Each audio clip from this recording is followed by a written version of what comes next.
High, আজকে ক্লাসটা খুব একটা ইন্টারেস্টিং ক্লাস। আমরা পিরিয়ডিক টেবিল এবং পিরিয়ডিক প্রপার্টি, যেটা 3 নম্বর ক্লাস। আর এই ক্লাসের আমরা কয়েকটা জিনিস পড়বো, যেটা তোমরা প্রথমবার জানতে পেরে তোমরা অবাক হয়ে যাবে যে কেমিস্ট্রিটা এত সুন্দর, বা কেমিস্ট্রি এত সহজ, বা কেমিস্ট্রিটা অ্যাকচুয়ালি কীভাবে বোঝা উচিত, সেই জায়গাটা আজকে তোমাদের ব্রেনের মধ্যে ক্লিক করবে। প্রথম আমার প্রশ্ন যেটা, যে পিরিয়ডিক টেবিলকে প্রয়োজন কেন হয়েছে। তো অনেকে বলবে যে এলিমেন্টগুলোকে সিস্টেমেটিক ভাবে সাজানোর জন্য, এবং কোনো একটা আননোন এলিমেন্টের প্রপার্টিস বের করার জন্য, এবং সিমিলার কোনো যদি এলিমেন্টের যদি প্রপার্টি সিমিলার হয়, তাহলে আমরা তা বের করতে পারবো যে কোন গ্রুপের মধ্যে সেটা থাকা উচিত। এই কথাগুলোর মানেটা আজকে সেটা ভালো করে বোঝার চেষ্টা করো। এই যে আমি বললাম একটা আননোন এলিমেন্টের প্রপার্টিস বের করা বা তাকে আইডেন্টিফাই করা সম্ভব, সেটা কিভাবে সম্ভব শোনো। আমরা সোফার জানি যে 118 পর্যন্ত এলিমেন্ট নোন।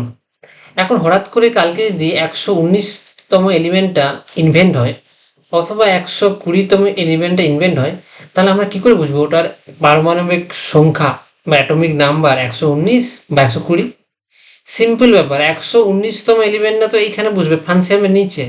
তো এই ফানসিয়ামের নিচে 119 নম্বর এলিমেন্টটা বুঝবে, এবং 120 নম্বর এলিমেন্টটা এই সেকেন্ড গ্রুপে পড়বে। এখন প্রশ্ন হচ্ছে, সেটা আমরা কি করে বুঝবো। আমরা তোমাদেরকে পরে কি পড়াবো যে এই যে অ্যালকালি মেটালগুলো, এই alkali metal first ionization enthalpy খুবই কম, কিন্তু সেকেন্ড ইলেকট্রনটা বের করতে তাদের প্রচুর এনার্জি লাগে। কিন্তু সেকেন্ড গ্রুপে যে অ্যালকালি আর্থ মেটালগুলো, তাদের ফার্স্ট আয়োনাইজেশন এনথালপিটা খুবই হাই, কিন্তু সেকেন্ড তারা ইজিলি বের করে দেয়। কারণ এখানে 1s1 এবং 1s2 ইলেকট্রন কনফিগারেশনের ব্যাপার। তো 1s1 একটা ইলেকট্রন বের করে দিলে সে ফুললি মানে ফুলি এমটি হয়ে যাবে, কিন্তু এটা যেহেতু ফুললি ফিল, তার জন্য এর এনার্জি মানে একটা ইলেকট্রন বের করতে অনেক বেশি এনার্জি লাগে। সেটা আমরা ধীরে ধীরে ক্লাসে শিখবো পিরিয়ডিক প্রপার্টিজে, যে অ্যালকালি মেটালে ফার্স্ট আয়োনাইজেশন এনথালপি কম হয় তুলনামূলকভাবে অ্যালকালি আর্থ মেটালদের থেকে। সেটা কেন, সেটা আমরা পরে পড়বো। এবারে আমরা যদি দেখি যে 119 এবং 120 দুটো তো আননোন এলিমেন্ট, এদের মধ্যে একটা এলিমেন্টের ফার্স্ট আয়োনাইজেশন এনার্জি যদি কম হয়, তাহলে সেটা অবশ্যই 119 হবে এবং সেটা এখানে বসবে। আর যদি ফার্স্ট আয়োনাইজেশন তাহলে বেশি হয়, তাহলে সেটা 120তম এলিমেন্ট হবে এবং সেটা এখানে বসবে। তো এইভাবে আমরা কিন্তু একটা আননোন এলিমেন্টকে বুঝতে পারবো, যে একটা ইন ফিউচার যখন 119, 20, 21 আগামী দিনে যখন বিভিন্ন এলিমেন্ট যেটা অ্যাটম ইনভেন্ট হবে, তখন সে সেটাকে বোঝার জন্য আমরা তার কিছু কয়েকটা প্রপার্টিস টেস্ট করেই ionization enthalpy, electron gain enthalpy, mass, এইগুলো কিন্তু আমরা বের করার মাধ্যমে তা কিন্তু আমরা প্লেস করতে পারবো। আচ্ছা, তখন এই এলিমেন্টটা সেকেন্ড পিরিয়ডের না ফার্স্ট পিরিয়ডের, পিরিয়ড ফার্স্ট গ্রুপ না সেকেন্ড গ্রুপ, বা কোন গ্রুপের এলিমেন্ট, সেটা কিন্তু আমরা ইজিলি বের করতে পারবো। তো এটা বলতে পারো one kind of chart sheet তোমাকে যেটা দেওয়া হচ্ছে, এবং তোমাকে বলা হচ্ছে এই চার্ট শিটটা এতটাই হেল্পফুল যে ভবিষ্যতে কোন অ্যাটমটা মানে কত একটা যখন নতুন অ্যাটম বা এলিমেন্ট আবিষ্কার হবে, সেটা কোথায় অ্যাকচুয়ালি প্লেসড হবে, সেটা কিন্তু এখান থেকে আমরা বের করতে পারবো। এবং তার কিছু প্রপার্টিস চেক করে আমরা কিন্তু সেটাকে আইডেন্টিফাই করতে পারবো। আচ্ছা, এর অ্যাটমিক নাম্বার অ্যাকচুয়ালি 119 না 20, মানে শুধুমাত্র আয়োনাইজেশন এনথালপি কম্পেয়ার করে আমরা কিন্তু বলতে পারবো যে এটা 119 না 120। তো প্রথম যেটা আমি আজকে ক্লিয়ার করলাম যে কেন পিরিয়ডিক টেবিল খুব ইম্পর্টেন্ট বা প্রয়োজন, যে কোনো আননোন এলিমেন্টকে কিন্তু ইন ফিউচারে আইডেন্টিফাই করার জন্য এটা খুবই হেল্পফুল হবে। এরপরে দেখো আমরা একটু 5 মিনিট কয়টা ইন্ট্রোডাকশন দেবো, তারপরে আমরা ঢুকবো যে কেমিস্ট্রি কিভাবে বুঝতে হয়। তো আমরা কি শিখেছি, আমরা শিখেছি যে অ্যাটম বা এলিমেন্টগুলোকে কীভাবে প্লেস করতে হয় পিরিয়ডিক টেবিলে। আমরা জানি লিথিয়াম হচ্ছে ফার্স্ট সেকেন্ড পিরিয়ড, এটা হচ্ছে গ্রুপ 1, এবং সেকেন্ড পিরিয়ড এবং গ্রুপ 1-এর এলিমেন্ট। এরপর আমরা জানি বেরিলিয়াম থাকে গ্রুপ 2, তারপরে আমরা বোরন জানি গ্রুপ 13 হচ্ছে বোরন 13, কার্বন হচ্ছে 14, নাইট্রোজেন 15 এবং অক্সিজেন হচ্ছে 16, ক্লোরিন 17 এবং নিয়ন হচ্ছে 18। তো আমরা এতদূর পর্যন্ত জানি যে গ্রুপ আমরা অ্যাটম বা এলিমেন্টগুলোকে আমরা পিরিয়ডিক টেবিলে প্লেস করতে শিখে গেছি, রাখতে শিখে গেছি। এবারে প্রশ্ন হচ্ছে, তোমরা পরের ক্লাসগুলোতে আমরা পড়বো এই যে আমরা লেফট বা ক্লাস 12-এর ছেলেমেয়েরা জানো যে লেফট থেকে যখন আমরা রাইটে যাব, তখন আমরা দেখতে পাবো যে এদের অ্যাটমিক রেডিয়াস আর ডিক্রিজেস এবং আয়োনাইজেশন যে এনার্জি, সেই আয়োনাইজেশন এনার্জি বাড়ছে, ইনক্রিজ।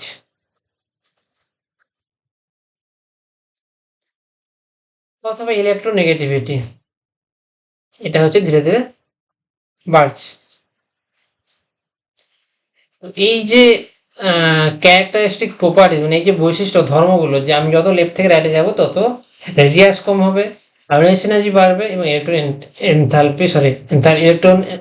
ইলেকট্রোনেগেটিভিটি বাড়বে। কিন্তু এইগুলো কেন হচ্ছে সেইটা আজকে আমাদেরকে বুঝতে হবে। তো আমরা সেই জায়গাটা বোঝার জন্য কয়েকটা এক্সাম্পল দেবো এবং 2 মিনিট ভালো করে বোঝার চেষ্টা করো। 2 মিনিটের মধ্যে তোমরা বুঝতে পেরে যাবে যে কেন হচ্ছে। তো ভালো করে বোঝার চেষ্টা করো। একটা হাইড্রোজেন অ্যাটমে কটা ইলেকট্রন থাকে? একটা মতো ইলেকট্রন থাকে। ওটা যেটা নিউক্লিয়াস হচ্ছে +1 পজিটিভ চার্জ, আর তার চারদিকে একটা ইলেকট্রন ঘুরছে -1 চার্জ। তো এদের মধ্যে অ্যাট্রাকশন ফোর্স ধরো এফ অ্যামাউন্টের এদের মধ্যে অ্যাট্রাকশন ফোর্স কাজ করছে, মানে একজন টিচার একজন স্টুডেন্টকে পড়াচ্ছে। তো যতটা পড়াচ্ছে, মানে যত সুন্দরভাবে পড়াচ্ছে, সেই পরিমাপটাকে আমরা এফ বললাম, যে এফ ফোর্স দিয়ে তাকে অ্যাট্রাকশন করছে বা পড়াচ্ছে। এখন আমরা যখন লিথিয়ামে এলাম, লিথিয়ামে কি দেখতে পেলাম? 1:2, 2:1। তাহলে কি হচ্ছে, এর নিউক্লিয়াসে 3টে প্রোটন থাকার জন্য +3 চার্জ, ফার্স্ট সেলের মধ্যে 2টো ইলেকট্রন ঘুরছে, 2টো ইলেকট্রন, আর সেকেন্ড সেলের মধ্যে একটা ইলেকট্রন আছে, রাইট? একটা ইলেকট্রন। তাহলে এক্ষেত্রে কি হয়েছিল, যে এই যে ফোর্স এক্সে মানে অনুভব করছিল, বা একজন টিচার একজন সঙ্গে যখন পড়াচ্ছিল, তখন সে পুরোপুরি পড়াচ্ছিল, মানে +1 চার্জ, ইলেকট্রন পুরোপুরি +1 ফিল করছিল। এর প্রশ্ন হচ্ছে, এখানে +3 যে চার্জ, সেই +3 চার্জ কি ইলেকট্রন ফিল করছে?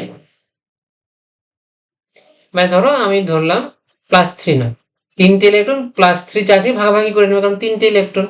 মানে তোমার বাড়িতে তোমরা 3 বন্ধু খেতে বসেছো এবং তোমাদের একটা বাটিতে 3টে গোলাপ জাম দিয়ে বলা আছে তোমরা 3জন নাও। তাহলে কি হবে, প্রত্যেকের ভাগে একটা করে পড়বে তো।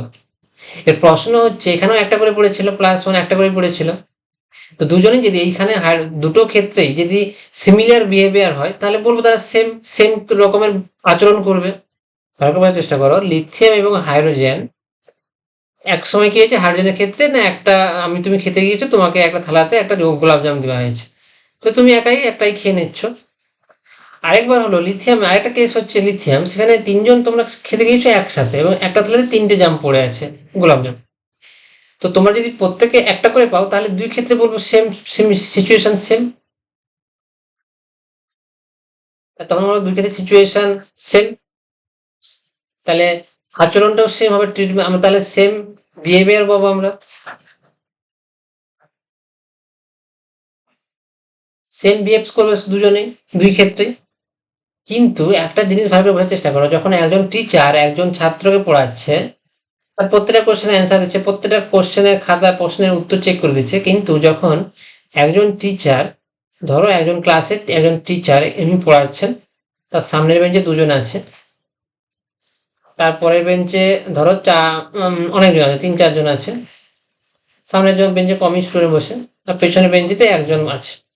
এবার বলো তো, এই যে টিচার পড়াবেন, সামনে বেঞ্চে ছেলে মেয়েরা কিছু কোশ্চেন করে বলবে যে হ্যাঁ স্যার বুঝতে পেরে গেছি, আপনি এগিয়ে যান। মাঝখানে যারা আছে তারাও বলবে হ্যাঁ স্যার আমরা বুঝতে পেরেছি, তাদের মধ্যে কেউ হয়তো বুঝতে পারে, কিন্তু বলবে হ্যাঁ স্যার বুঝতে পেরেছি, চলে যান। তো পিছনের ছেলেরা কিন্তু গুরুত্ব থাকবে না, তো তাকে জিজ্ঞাসা করতে ভুলেই যাবে টিচার, এই তুমি বুঝতে পেরেছো তো, সেটা কিন্তু হবে না। তাহলে বুঝতে পারছো, যখনই তোমার অ্যাটমের মধ্যে প্রচুর পরিমাণে ইনার সেল, মানে এই ভেতরে যখন সেলের সংখ্যা বাড়বে, তখন যে ভেতরে ইলেকট্রনগুলো আছে, সেই ভেতরে ইলেকট্রনগুলো কিন্তু বাইরের যে ইলেকট্রন, যেটা সব থেকে রিয়াক্টিভ, মানে যেটা সব থেকে মলিকুলার প্রপার্টি নির্ধারণ করে বাইরের ইলেকট্রনটা কেমন ভাবে ঘুরছে, সে বাইরের ইলেকট্রনটা কিন্তু সে ফিলতে পাবে না, তার জন্য সে পড়াশোনাই করবে না, সে তো চুপচাপ ক্লাসে গিয়ে বসে থাকবে বা ঘুমিয়ে পড়বে। তো অ্যাটমের ক্ষেত্রে সেরকম ব্যাপার হচ্ছে, যে নিউক্লিয়াসের সঙ্গে যে ইলেকট্রন অ্যাট্রাকশন, সেই অ্যাট্রাকশন ফোর্সের মাধ্যমেই তো ইলেকট্রনটা ও চারদিকে ঘুরবে। এবার ইলেকট্রনটা যদি খুব স্ট্রং অ্যাট্রাকশন ফিল করে, যেমন হাইড্রোজেনের ক্ষেত্রে খুব স্ট্রং অ্যাট্রাকশন, কারণ মাস্টার সবসময় স্টুডেন্টটাকে লক্ষ্য করে রাখছে, তার জন্য সে সবসময় পড়াশোনা করবে, মানে কি সে সব পড়াশোনা করবে। এবার এক্সাম্পল এরকম ভাবো যে কারো বাড়িতে যদি একটা ছেলে থাকে, তাহলে তার বাবা মা তার ছেলেকে খুবই শাসন করে রাখবে, খুব যত্ন করে রাখবে, তাহলে কি হবে, সে সবসময় বাড়ির পাশাপাশি ঘোরাঘুরি করবে। এবার কারো বাড়িতে ধরো বাবা মা আছে, এবার তাদের ধরো তিনটে ছেলে বা পাঁচটা ছেলে, তখন কি হবে, সব থেকে যে দূরে যে ছেলে থাকে তার কিন্তু খোঁজ খবর অতটা নেবে না, মানে সে একটু আলগাভাবে ঘুরবে। তো যত আলগাভাবে ঘুরবে তো সে দূরে থাকবে, দূরে দূরে ঘুরে বেড়াবে নিজের মতো করে, তখন কিন্তু অ্যাটমের সাইজ বেড়ে যাবে। তো যত বেশি ইলেকট্রন থাকবে অ্যাটমের মধ্যে, তখন কি হবে, তত বেশি আরো সেল অ্যাড হচ্ছে। তো প্রথমে দেখো একটা সেল ছিল, তারপরে দুটো সেল, এখানে তিনটে সেল হয়ে গেছে। তো যত বেশি ইলেকট্রন হবে, মানে তুমি যখনই অ্যাটমিক নাম্বার বাড়তে থাকবে, তখন কি হবে, অ্যাটমিক নাম্বার বাড়তে থাকলে ইলেকট্রন বেশি পরিমাণে থাকবে অ্যাটমের মধ্যে, ইলেকট্রন ইলেকট্রন রিপালশন হবে, তার জন্য অ্যাটমের সাইজ বাড়বে। আর দ্বিতীয় কথা হচ্ছে, এই যে ভিতরে ইলেকট্রনগুলো, এই ভিতরে ইলেকট্রনগুলো কি করবে, এই বাইরের ইলেকট্রনটাকে আবরণ দিয়ে ঘিরে দেবে, যে ওকে দেখতেই পাবে না। মানে ধরো তুমি খেলা দেখতে গিয়েছো, এখানে খেলা হচ্ছে, আর তুমি হচ্ছে অবজারভার, মানে তুমি দর্শক, তুমি খেলা দেখতে গিয়েছো, কিন্তু এত ভিড় তুমি আর খেলা দেখতেই পাচ্ছ না। তো বুঝতে পারলে ব্যাপারটা, যে +3 ওর বা +8 যত আধান থাকবে, পুরো আধানটা কিন্তু তুমি পাবে না, তুমি বাইরে ইলেকট্রন হলে তুমি ফিল করতে পারবে না। তখন কি হবে, তুমি কিছুক্ষণ পরে খেলা থেকে বেরিয়ে যেতে পারো। তো একই রকম ভাবে কি হচ্ছে, আর তুমি সেভাবে আর থাকবে না ওই খেলার মধ্যে, তুমি হয়তো কিছুক্ষণ পরে বেরিয়ে যাবে। তাহলে সেই ইলেকট্রনটা ইজিলি বেরিয়ে যাচ্ছে। তো ইলেকট্রনটাকে বের করার জন্য এনার্জি কিন্তু কম দিতে হবে। তাহলে আমরা কতগুলো জিনিস এক্ষুনি ক্লিয়ার করে ফেললাম। কি, যখন অ্যাটমে ইলেকট্রন সংখ্যা বাড়বে, ইলেকট্রন ইলেকট্রন রিপালশনের জন্য তার সাইজ বাড়বে, কারণ ইলেকট্রন রিপালশনের জন্য তারা সবসময় দূরে দূরে দূরে দূরে সরে যাবে, তার ফলে কি হবে, সাইজ বাড়বে। আর কি হচ্ছে, নতুন নতুন সেল অ্যাড হচ্ছে, তো সেল অ্যাডিশন হচ্ছে। তো অ্যাটমিক নাম্বার তুমি যখন বাড়ছে, আগে কথাগুলো লিখো, তখন কি হচ্ছে, সাইজ বাড়বে। কারণ কি, অ্যাডিশন হচ্ছে সেল, সেল অ্যাডিশন হচ্ছে, অ্যাডিশন অফ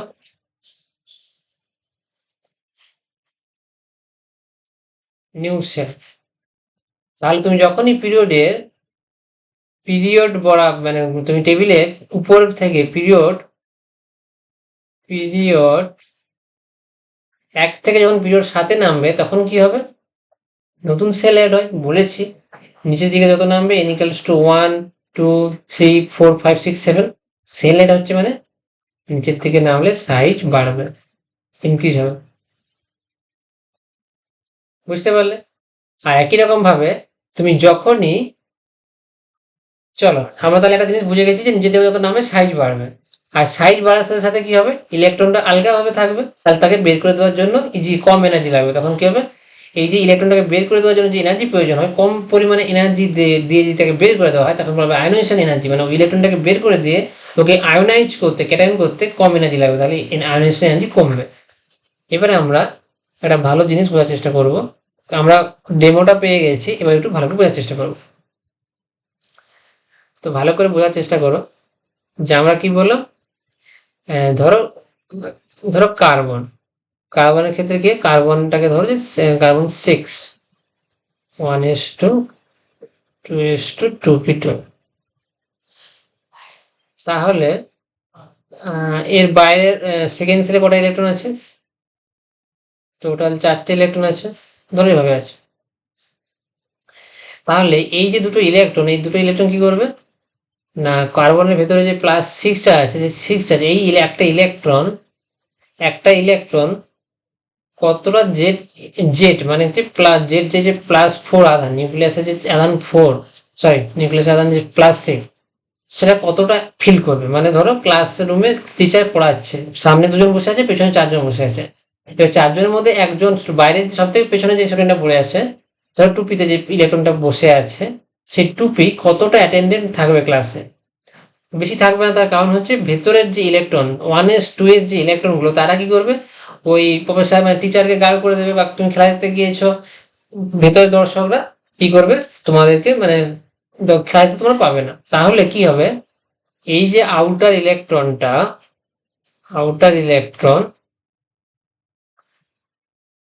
কতটা জেড ফিল করবে, আধান কতটা ফিল করবে সেটাকে বলা হয় জেড এফেক্টিভ। এই জেড এফেক্টিভ হবে জেড মানে অ্যাকচুয়াল নিউক্লিয়ার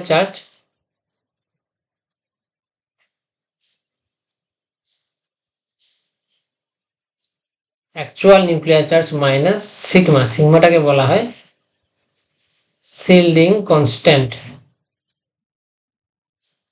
তো এই জায়গাটা তোমরা যদি বুঝে যাও তাহলে তোমরা কিন্তু কেমিস্ট্রি ইজিলি বুঝতে পারবে, পিরিয়ডিক প্রপার্টিজ গুলো কিভাবে চেঞ্জ হয় সেটা ইজিলি বুঝতে পারবে। তাহলে চলো বোঝার চেষ্টা করো। কি বললাম একটু আগে, যে একজন টিচার পড়াচ্ছেন, সামনের বেঞ্চে দুজন স্টুডেন্ট বসে আছে, তারপরে বেঞ্চে হয়তো আরো 3-4 জন বসে আছে, অ্যাকচুয়ালি 8 জন থাকতে পারে, সেকেন্ড সেলে 8টা ইলেকট্রন থাকতে পারে, তারপরে 3 নম্বর সেলে একটা ইলেকট্রন আছে। তো যখন স্যার পড়াচ্ছেন, প্রথম কথা হচ্ছে এই দূরের ছেলেকে তিনি অত ভালো করে লক্ষ্য করবেন না, সামনের ছেলে মেয়েদের কথা বা রেসপন্স শুনেই তিনি কিন্তু বুঝে যাবেন যে হ্যাঁ সবাই বুঝতে পেরে। তো সেক্ষেত্রে কি হচ্ছে, যে ক্লাসের যে বেশি সংখ্যক স্টুডেন্ট হয়ে গেলে সমস্যা হয়, যে ক্লাসে বেশি সংখ্যক যদি স্টুডেন্ট হয় তাহলে টিচার কিন্তু সব স্টুডেন্টকে সঠিকভাবে গাইড করতে পারবে না। তার কারণে কি হবে, গার্ড করতে পারবে না। আর একই রকম ভাবে তুমি ধরো তোমরা খেলা দেখতে গিয়েছো, সামনে প্রচন্ড দর্শক হয়ে গেছে, তাহলে কি হবে, তোমরা খেলাটাকে দেখতে পাবে না। তাহলে এই যে ইনার অরবিটালে ইলেকট্রন যে এই যে আবরণ করে তোমাকে খেলা দেখতে দিচ্ছে না, বা টিচারের প্রশ্ন বা কোশ্চেন তোমার কাছে পৌঁছাচ্ছে না, এই ঘটনাটাকে বলা হয় স্লিডিং এফেক্ট। অ্যাটমের ক্ষেত্রে এই এফেক্টটাকে বলা হয় sliding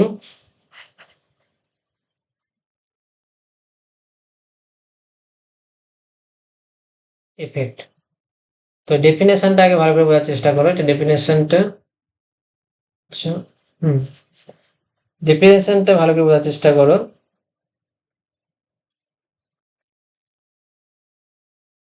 The reduction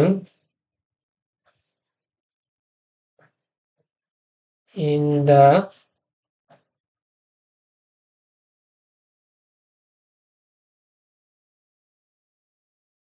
traction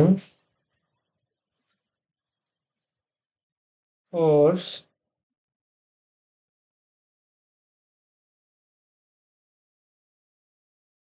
experienced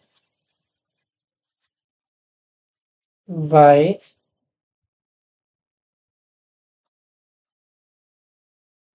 outer electron due to the presence of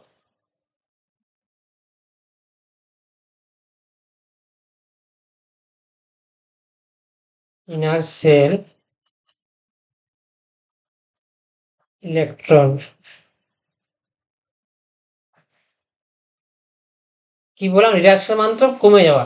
এই যে অ্যাট্রাকশন ফোর্স, পুরো অ্যাট্রাকশন ফোর্সটা বাইরের কক্ষের আউটার মোস্ট অরবিটালে বা সেলের যে ইলেকট্রনটা সেটা প্রোটসে অনুভব করতে পারবে না, এটাকে বলা হচ্ছে reduction on the attraction force experience by outer electron due to the presence of inner shell electron. যখনই মানে বাইরের কক্ষের আগে আরো অনেকগুলো কক্ষ থেকে যাবে, তারা কি করবে, ইলেকট্রনটাকে ঘিরে রেখে দেবে। ইলেকট্রনটাকে ঘিরে রেখে দেওয়া বা আবরণী তৈরি করাটাকেই বলা হচ্ছে সিডিং এফেক্ট। এবং এই সিডিং এফেক্টের জন্য যে যে এফেক্টিভ নিউক্লিয়াসটা, যে নিউক্লিয়ার চার্জটা ওই ইলেকট্রনটা এক্সপিরিয়েন্স করবে সেটাকে বলা হয় জেড এফেক্টিভ। আর জেড এফেক্টিভ হচ্ছে, জেড মানে হচ্ছে নিউক্লিয়াসের actual nuclear charge minus sigma, এই সিগমাটাকে বলা হয় স্লিডিং কনস্ট্যান্ট। আর তোমরা পরে গিয়ে বড় ক্লাসে গিয়ে শিখবে এটাকে অ্যাকচুয়ালি স্লেটার রুলের মাধ্যমে এই স্লিডিং কনস্ট্যান্ট সিগমা বের করা হয়। মানে হচ্ছে তুমি হাইড্রোজেনের ক্ষেত্রে একটা ইলেকট্রন আছে, তাহলে পার electron nuclear charge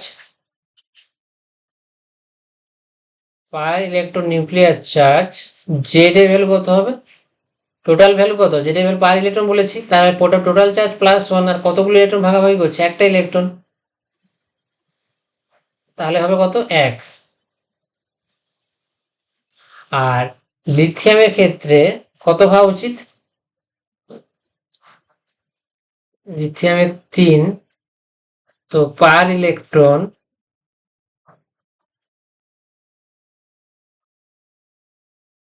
nuclear charge 3টা জেড কত হওয়া উচিত?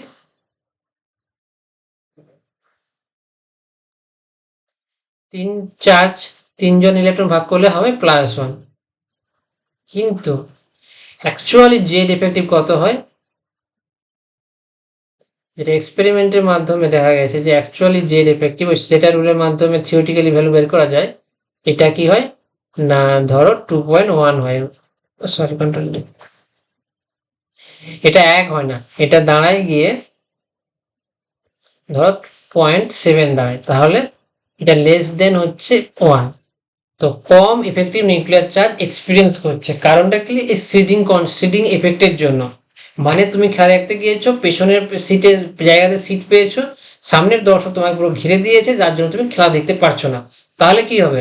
তুমি তোমার মতো ঘুরে বেড়াবে, ক্লাসে গিয়ে তুমি পেছনে বসেছো, সামনে প্রচন্ড স্টুডেন্ট হয়ে গেছে, বা একটা টিউশনে পড়তে গেছো, অনেক টিচার অনেকগুলো স্টুডেন্ট রেখেছে, তাহলে তোমার প্রশ্ন শোনার মতো ইচ্ছে মানে শোনার মতো জায়গা হচ্ছে না। তো তার কারণে কি হবে, তুমি সেম অ্যামাউন্টে টাকা দিয়ে পড়তে গিয়েছো, কিন্তু তুমি সেই গাইডেন্সটা তুমি পাচ্ছ না। তো এটাই হচ্ছে ব্যাপার। স্লিডিং এফেক্টটা কি না, ইনার সেলের যে ইলেকট্রনগুলো 1s 2s 2p, এরা কি করেছে না, বাইরের ইলেকট্রন 3s এ ধরো একটা ইলেকট্রন আছে, সেই 3s এ ইলেকট্রনকে ঘিরে রেখে দিয়েছে। এই ঘিরে রেখে দেওয়ার কারণে অ্যাকচুয়ালি মানে যতটা নিউক্লিয়ার চার্জ পাওয়া উচিত ছিল অ্যাটমের, যত ধরো সোডিয়াম, সোডিয়ামে তো 11, সোডিয়ামে 11 অ্যাটমিক নাম্বার। তো 1s 2, 2s2, 2p6, 3s1। তো অ্যাকচুয়ালি 3s1 এ যে ইলেকট্রনটা আছে সেটা কি হচ্ছে, টোটাল +11টা ইলেকট্রনের, সরি 11টা যে প্রোটন আছে নিউক্লিয়াসের মধ্যে, +11 পজিটিভ চার্জ তার সে এক্সপিরিয়েন্স করা উচিত ছিল। মানে ওই অ্যামাউন্টের পজিটিভ চার্জ এক্সপিরিয়েন্স করা উচিত ছিল, বা প্রত্যেক ইলেকট্রনকে ভাগ করে দিলে তার যে +1 ভাগ মানে পাওয়া উচিত ছিল ভাগে, সেটা কিন্তু সে পুরোটা পাবে না, সে 0.7, 0.6, 0.5 পাবে। এই যে কম অ্যামাউন্টে নিউক্লিয়ার চার্জ পাচ্ছে, তার কারণে কি হচ্ছে, সে আলগাভাবে থাকবে, কারণ অ্যাট্রাকশন ফোর্স কমে যাচ্ছে। অ্যাট্রাকশন ফোর্স কমে যাওয়ার কারণে সে আলগাভাবে থাকবে, এবং তাকে কিন্তু সহজে অন্য কোনো মানে কেউ বের করে নিয়ে যেতে পারে। তো এইটা হচ্ছে জেড এফেক্টিভ এবং স্লিডিং এফেক্ট। তো এবার ভালো করে বোঝার চেষ্টা করো, আমরা দুটো তোমাদেরকে মানে জিনিস পড়াবো।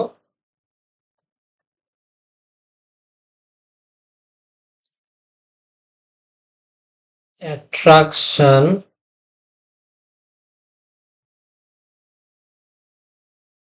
decreases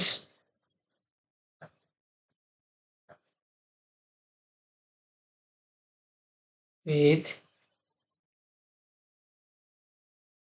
increase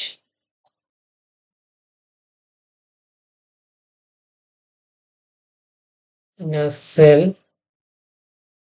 electron. তো অ্যাট্রাকশনটা কমে যাবে যত বেশি সংখ্যক ইনার সেল ইলেকট্রন থাকবে। আর 2 হচ্ছে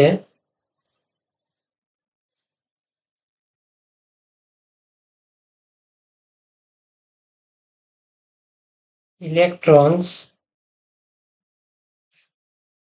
in the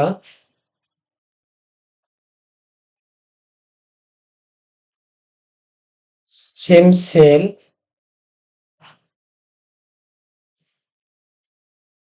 sealed very poor।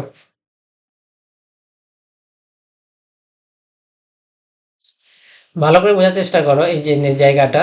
দেখো এই দুটো জিনিসের উপরে সবকিছু নির্ভর, মানে সবকিছু ডিসকাস করা হচ্ছে এখন। তুমি যখন লিথিয়াম, বেরিলিয়াম, তারপরে boron, carbon, nitrogen, oxygen, fluorine এবং নিয়ন, তুমি যত লেফট থেকে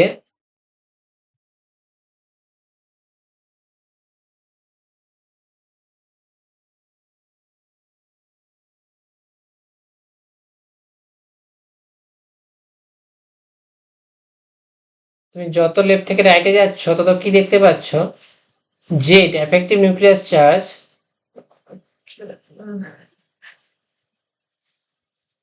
জেড এর ভ্যালু জেড মাইনাস সিগমা। তো যখনই তুমি লেফট থেকে রাইটে যাচ্ছ তখন দেখো কি বলা হচ্ছে, এই যে লিথিয়াম বেরিলিয়াম বোরন কার্বন এদের কি হচ্ছে, লিথিয়ামে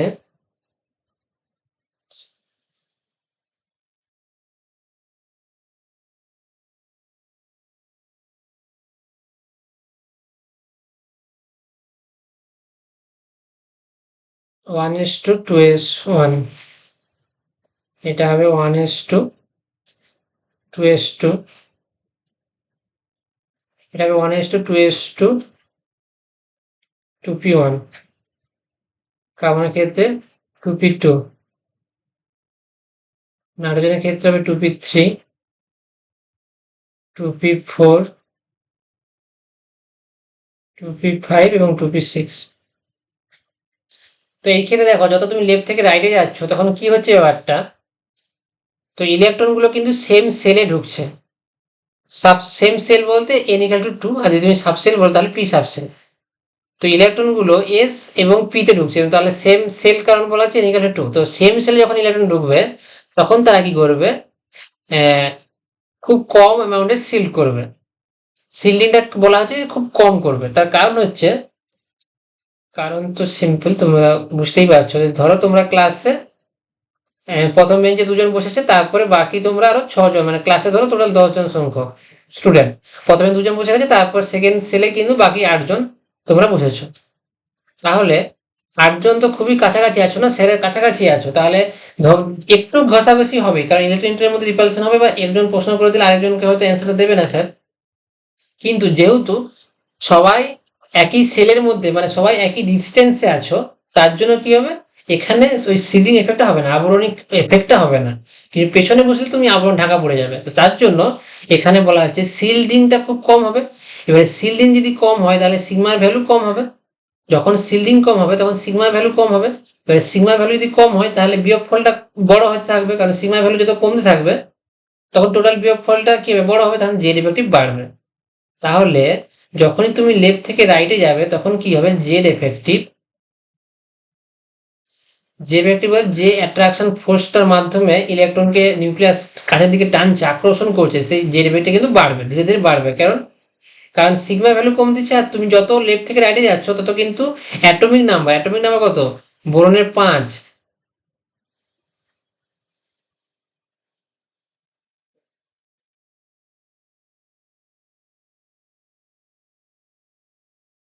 ছয়, 7, 8, 9, 10। তো যত তুমি কি হচ্ছে লেফট থেকে রাইটে যাচ্ছ তোমার অ্যাটমিক নাম্বার বাড়ছে, তার সাথে সাথে যে প্রোটন সংখ্যা বাড়ছে, তাহলে জেড এর ভ্যালু বাড়তেছে। তো জেড এর ভ্যালু তুমি যত লেফট থেকে রাইটে যাচ্ছ জেড এর ভ্যালু বাড়তেছে। আর অল্টারনেটিভলি তোমার সিডিং এফেক্টটা কিন্তু কম হচ্ছে, কারণ সব ইলেকট্রনগুলো একই সেলের মধ্যে ঢুকতেছে, সিডিং কনস্ট্যান্টটা সিগমাটা ভ্যালু কম হচ্ছে, কারণ সিডিং এফেক্ট কমে গেলে তার বিয়োগফলটা কম, মানে কম অ্যামাউন্টে বাদ যাবে, তাহলে ইফেক্টিভ চার্জ কি হচ্ছে, বাড়ছে। তো যখনই অ্যাট্রাকশন ফোর্স বাড়বে, যখন অ্যাট্রাকশন ফোর্স বাড়বে তখন নিউক্লিয়াস ইলেকট্রনকে টাইটলি বেঁধে রাখবে। আর নিউক্লিয়াস যখন ইলেকট্রনকে টাইটলি বেঁধে রাখবে তখন তার কি হবে, সাইজটা ছোট হয়ে যাবে, কারণ তার কাছাকাছি টানা হয়ে চলে আসবে। তার জন্য জেড এফেক্টিভ বাড়বে এবং সাইজ ছোট থাকবে। সাইজটা কি হবে, যখনই তুমি লেফট থেকে রাইটে যাবে তখন তোমার এফেক্টিভ নিউক্লিয়াস চার্জ বাড়বে, তার জন্য সাইজ ছোট হয়ে যাবে। তো সুন্দরভাবে যেটা বোঝানো হলো, যখনই তুমি ক্লাসে 10জন সংখ্যা, তখন প্রথম বেঞ্চে দুজন বসে গেছে, বাকি 8জনই কিন্তু সেকেন্ড বেঞ্চে বসছো, তাহলে অ্যাটমিক নাম্বার বাড়ছে লেফট থেকে রাইটে গেলে, জেড এর ভ্যালুটা জেড মাইনাস সিগমা, তো জেড এর ভ্যালু বাড়তেছে, এক এক করে একটা করে প্রোটন যোগ হচ্ছে। আর অল্টারনেটিভলি সিলিং যে আবরণ যে এফেক্টটা, সেই আবরণের এফেক্টটা রিলেটিভলি কম, কারণ তোমরা সবাই এক ডিস্টেন্সে আছো, তার জন্য জেড এফেক্টিভ বাড়বে, মানে বেশি রিলেটিভলি বেশি স্ট্রং আকর্ষণ ফোর্স তৈরি হবে, তার কারণে সাইজ কমে যাবে।